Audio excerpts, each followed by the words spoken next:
সার্থক, এই সার্থক, খোকা শুনছিস? সার্থক। হ্যাঁ, কি হয়েছে? তাড়াতাড়ি বলো। না, কিছুই হয়নি। এই আমার মোবাইলের ইয়েটা না খুলছে না। মা, ইয়েটা কি সেটা পরিষ্কার করে না বললে আমি কি করে বুঝবো? একটু দেখ না বাবা। আরে ওই যে রে, যেখানে লোকেরা ছবি ছাড়ে ওইটা না কিছুতেই খুলছে না, একটু দেখ না। উফ মা, ওটা ফেসবুক। আমি এখন এগুলো করলে হবে? অফিসে এত কাজের চাপ, আমি ঘাড় ঘোরানোর সময়টুকু পাচ্ছি না। বস 1 ঘন্টা ব্রেক দিতে চাইছে না, আর তুমি এসব নিয়ে এখন।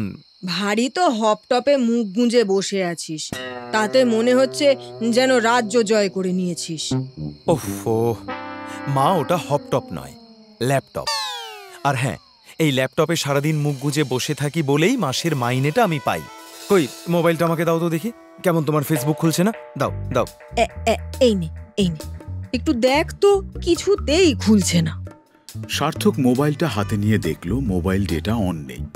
সার্থক সাথে সাথে মোবাইল ডেটা অন করে ফোনটা মিনতি দেবীর হাতে ফেরত দিয়ে বলল, এই নাও, এবার তোমার ফেসবুক চলবে। তা হ্যাঁ রে, কি হয়েছিল? আমি তো বাবু পারলাম না। তুই কি করে করলি রে খোকা? শোনো মা, মোবাইলে ডেটা অন না করে ফেসবুক খুলতে চাইলে সারা জীবনেও খুলবে না। যাই হোক, তুমি এখন এখান থেকে যাও তো, এক্ষুনি আমার মিটিং শুরু হবে। আর যাওয়ার সময় দরজা বন্ধ করে যেও। আচ্ছা। হ্যাঁ রে, তা খাবি কখন? এই মিটিংটা আমার প্রায় ঘন্টাখানেকের। তারপরে যদি আর কোনো মিটিং না দেয় তাহলে আমি খেয়ে নেব। আচ্ছা, তুমি সন্ধে থেকে কিছু খেয়েছো? একটু পরেই তো তোমার ওষুধ আছে। হ্যাঁ রে বাবা, হ্যাঁ খেয়ে নেব। নে তো, তুই কাজ কর তো, কাজ কর। সত্যি খেয়েছো তো? হ্যাঁ রে বাবা, হ্যাঁ খেয়ে নিয়েছি। নে নে, তুই কাজ কর তো, কাজ কর। আচ্ছা ঠিক আছে, যাও।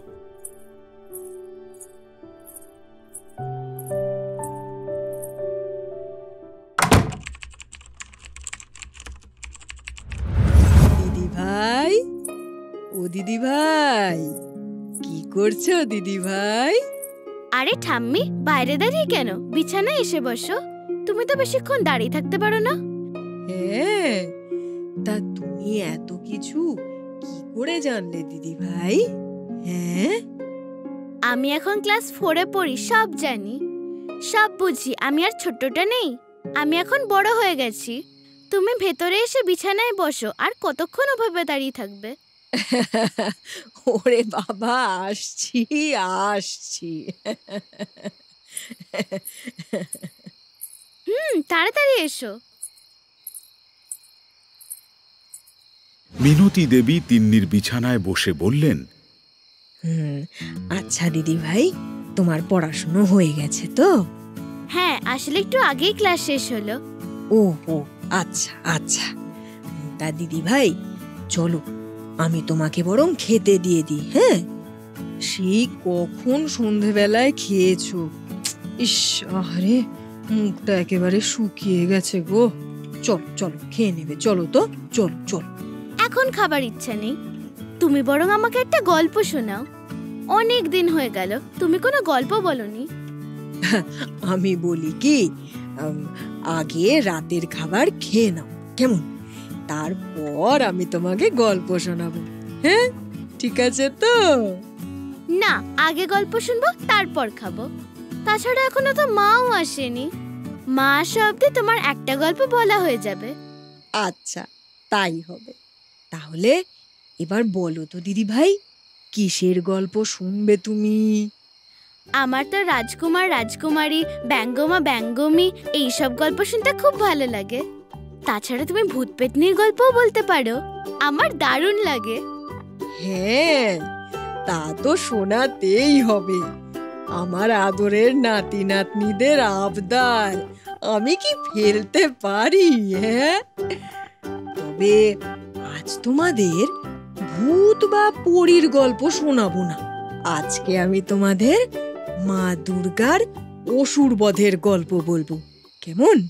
মা দুর্গা আমার ফেভারিট ঠাকুর, তুমি তাড়াতাড়ি শুরু করো।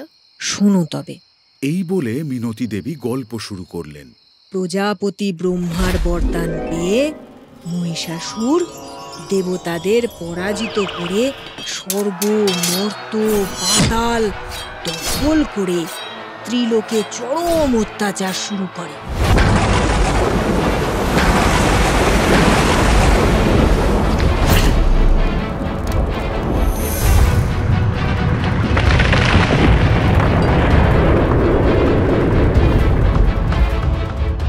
এমন অবস্থায় দেবতারা শরণাপন্ন হলো দেবাদিদেব মহাদেবের চরণে। ব্রহ্মা, বিষ্ণু, মহেশ্বরের তীব্র দৃষ্টিতে সৃষ্টি হয় মা দুর্গার। সমস্ত দেবতারা একে একে তাদের অস্ত্র দান করেন মা দুর্গাকে। অবশেষে মহাদেব দান করেন ওনার ত্রিশূল। বাহন সিংহকে সাথে করে মা দুর্গা অসুর নিধনের লক্ষ্যে অগ্রসর হন। তারপর যুদ্ধে মা দুর্গা মহিষাসুরকে পরাজিত ও তার নিধন করে ত্রিলোকে শান্তি ফিরিয়ে এনে দেবী শক্তির প্রতিষ্ঠা করেন।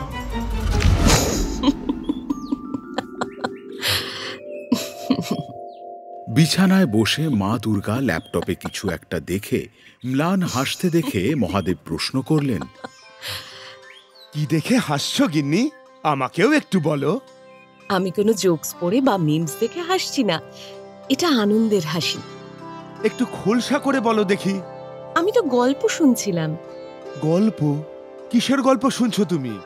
আমার এক ছোট্ট ভক্ত তার ঠাম্মার কাছে মহিষাসুর বধের গল্প শুনছে, সেটাই হঠাৎ চোখে পড়ল। আজকালকার বাচ্চারা তো ছোট বয়স থেকে ইউটিউব, রিলস, সোশ্যাল মিডিয়া এসবের প্রতি আসক্ত হয়ে পড়ে।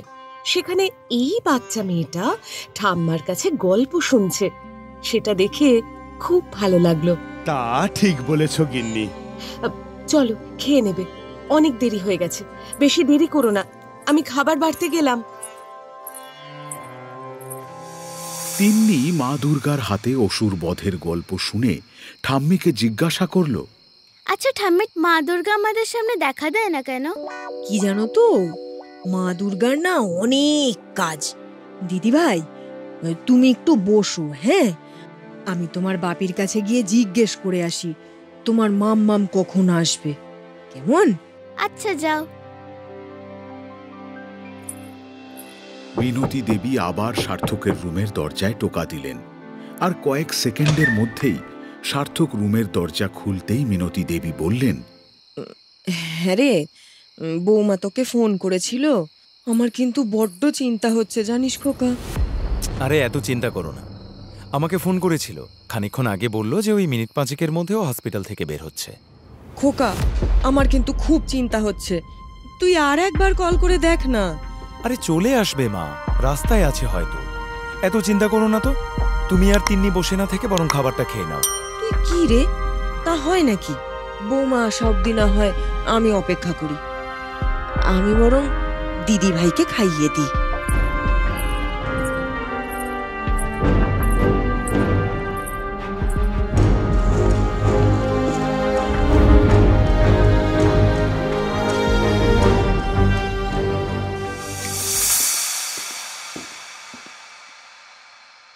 ঘড়ির কাঁটা প্রায় 12টা। হঠাৎ সার্থক বলল, মা, তিন্নির খাওয়া হয়েছে? আমি তাকে অনেক আগে খাইয়ে বিছানায় শুইয়ে দিয়েছি, এতক্ষণে বোধহয় ঘুমিয়েও পড়েছে। শোন না খোকা, তুই একবার বৌমাকে কল করে দেখ তো সে কোথায় রয়েছে। আমার কিন্তু বাপু বড্ড চিন্তা হচ্ছে। চিন্তাটা যে আমার হচ্ছে না এমনটা নয় মা, সন্দীপ তার তো এতক্ষণে হসপিটাল থেকে বাড়ি এসে যাওয়ার কথা। আমি কল করলাম কিন্তু ফোনটা ধরলো না। কি করব কিছু বুঝতে পারছি না। আমরা তো কোনোদিন কারো খারাপ করিনি, দেখিস খোকা, ঈশ্বর আমাদের সাথেও কোনো অন্যায় হতে দেবেন না, কখনো না। কথাটা শেষ করে মিনতি দেবী ঠাকুরের সিংহাসনে রাখা মা দুর্গার বাঁধানো ছবিটার সামনে গিয়ে হাত জোর করে বললেন, আমার নিজের কোনো মেয়ে ছিল না বলে বড্ড আক্ষেপ ছিল। সন্দীপদা এ বাড়িতে আসার পর কোনোদিন ওকে ছেলের বউ হিসেবে দেখিনি। মা হারা মেয়েটাকে নিজের মেয়ের মতো ভালোবেসেছি। তুমি ওর কোনো ক্ষতি হতে দিও না মাগো। সন্দীপদা হাসপাতাল থেকে ওর স্কুটিটা নিয়ে বেরোতে যাবে এমন সময় একটি লোক পিছু ডেকে বলল, ডাক্তার দিদি, একটু দাঁড়াবেন। আরে মলয় বাবু, আপনি? আজ আপনি ছিলেন বলেই আমার স্ত্রী প্রাণে বাঁচল। ডাক্তার দিদি, আপনার এই ঋণ আমি কোনো দিন শোধ করতে পারবো না। আসলে এটাই তো আমার কাজ, চিকিৎসা করে রোগীকে সুস্থ করে তোলা। ডাক্তারি তো অনেকেই করে, কিন্তু আপনার মতো বিনা পয়সায় চিকিৎসা কজন করে বলুন তো? আপনি ডাক্তার নন, সাক্ষাৎ মায়ের রূপ। আপনার মতো নতুন করে সবাই ভাবতে পারলে এই পৃথিবী থেকে হয়তো লোভ শব্দটাই উঠে যেত।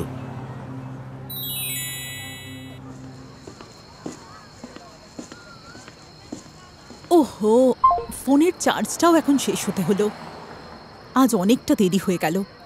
সার্থক আর মা আমাকে কল করে না পেয়ে নিশ্চয়ই খুব চিন্তা করছে। আমাকে তাড়াতাড়ি বাড়ি ফিরতে হবে।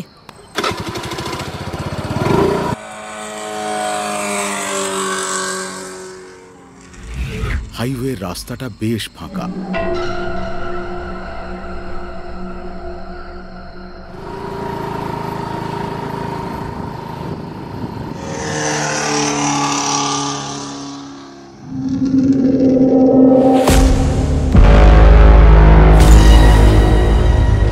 কিছুটা পথ এগোতেই তিনটে লোক সন্দীপদার পথ আটকে দাঁড়াতেই সন্দীপদা বলল, কে কে কে আপনারা? কি চাই? আমার পথ ছাড়ুন। পথ তো ছাড়বই, কিন্তু তার আগে এই যে সুন্দরী, এত রাতে কোথায় যাচ্ছ? আমাদের সঙ্গে চলো। আমি আপনাদের সাথে কেন যাব? ভালো চাইলে আমার সামনে থেকে সরে যান, না হলে পুলিশকে কল করতে বাধ্য হব। কি মার্কাটারি ফিগার মাইরি। আরে কথা বলে সময় নষ্ট করিস না, যা করার তাড়াতাড়ি কর।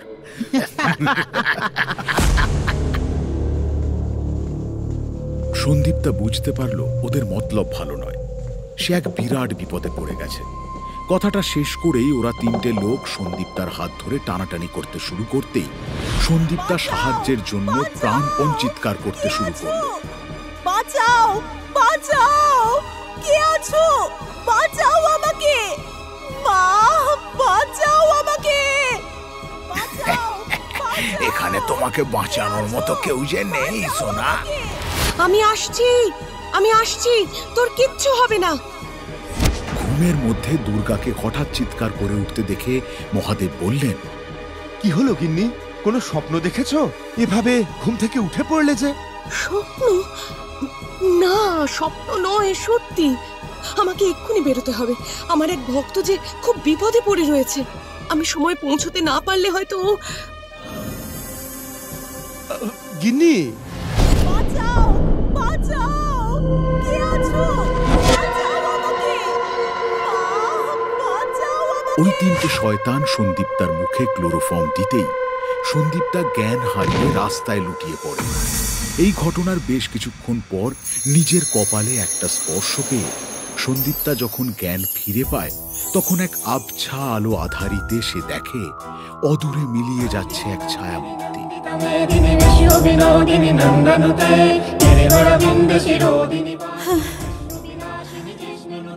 কে তুমি?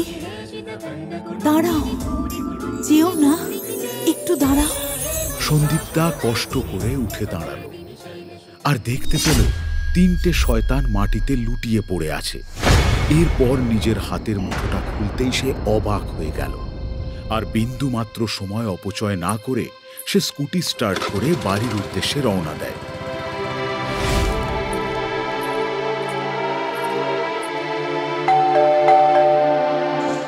বাড়ি পৌঁছে সন্দীপদা বেল বাজাতেই সার্থক তাড়াতাড়ি দরজা খুলে বেরিয়ে সন্দীপদাকে জড়িয়ে ধরে বলে,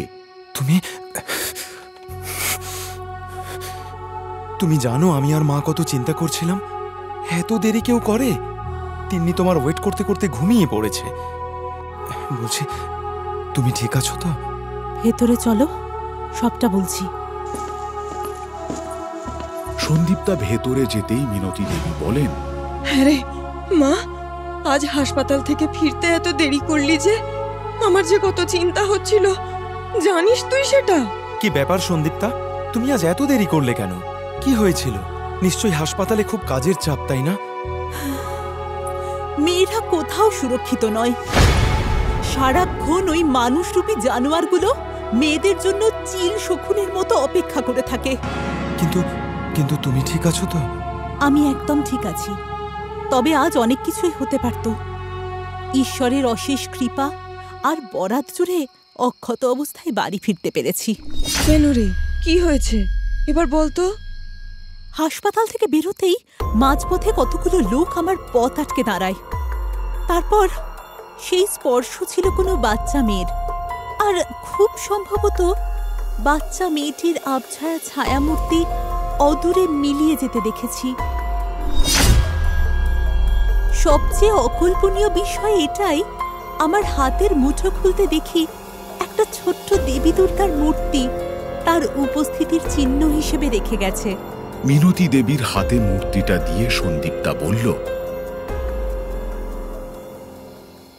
মা, আজ ওই বাচ্চা মেয়ের রূপ ধরে মা দুর্গা স্বয়ং এসে আমার প্রাণ রক্ষা করেছেন। তুই তো কখনো কারো ক্ষতি করিসনি রে মা, তাই তোর ক্ষতি কি করে মা হতে দেবেন? কে বলে মাটির মূর্তিতে প্রাণ থাকে না? তা দেখার জন্য আমাদের সেই স্বচ্ছ মনের খুব অভাব রে। মা কখনোই তার সন্তানদের বিপদের মধ্যে দেখতে পারেন না, বুঝেছিস? তাই তিনি বারে বারে দুষ্টের দমন ও শিষ্টের পালন করতে নেমে আসেন এই মর্তলোকে। দুর্গা মূর্তি কপালে ঠেকিয়ে মিনতি দেবী বলল, জয় জ্যান্ত দুর্গার জয়, জয় জ্যান্ত দুর্গার জয়, জয় জ্যান্ত দুর্গার জয়। আমি তোদের সাথে সব সময় আছি রে। তোদের আমি কোনো ক্ষতি হতে দেব না। কিন্তু একটা জিনিস মনে রাখিস, সর্বপ্রথম কোনো বিপদে পড়লে তোরা অন্য কারোর সাহায্য না নিয়ে নিজের রক্ষা নিজেই করার চেষ্টা করিস। নিজের মধ্যে আমার মহামায়া চিন্ময়ী রূপকে জাগ্রত করিস। দেখিস তোদের কেউ কিচ্ছু করতে পারবে না। তোদের মধ্যেই আমি আছি। দুষ্টের দমন আর শিষ্টের পালন করার জন্য আমি বারে বারে আবির্ভূত হব জ্যান্ত দুর্গাদের মধ্যে। তুমি একদম ঠিক বলেছ গৌরী। নারী শক্তির যে করবে অবমাননা, জ্যান্ত দুর্গা গর্জে উঠে ধরবে টুটিখানা।